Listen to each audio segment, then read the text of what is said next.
احترامات د ګروپ ټولو مرکلو ته خدای دې ټولو جوړ سي.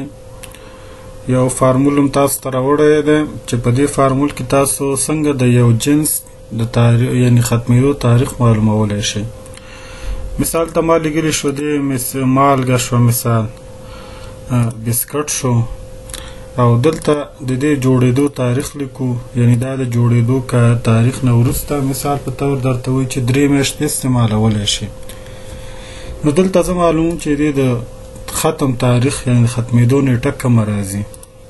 لکه اکثره تاسو په دواخانو کې وګورئ یا دوکانونو کې دا شرکتونه چې یو څه جوړوي ورته وایي چې دا مثال د جوړېدو نه وروسته 2 میاشتې ته دا استعمالولی شي. نو اکثره وایي چې ښه د دې د ختمېدو تاریخ اوس موږ معلوم کړو چې کوم یو دی.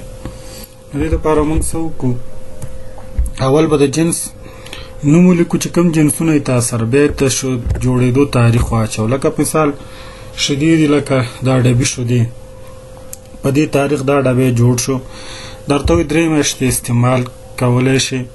نو ته دلته اوس معلوموې چې د ایکسپایر ډیټ کم یو دی، یعنې د ختم تاریخ کم یو راځي.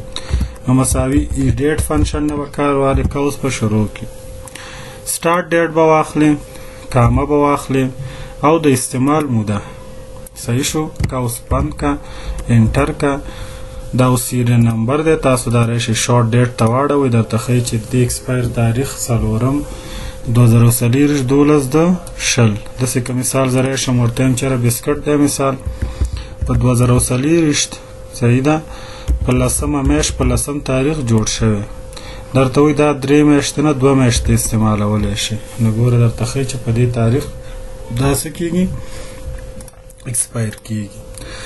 دا د ای ډیټ فنکشن کارو.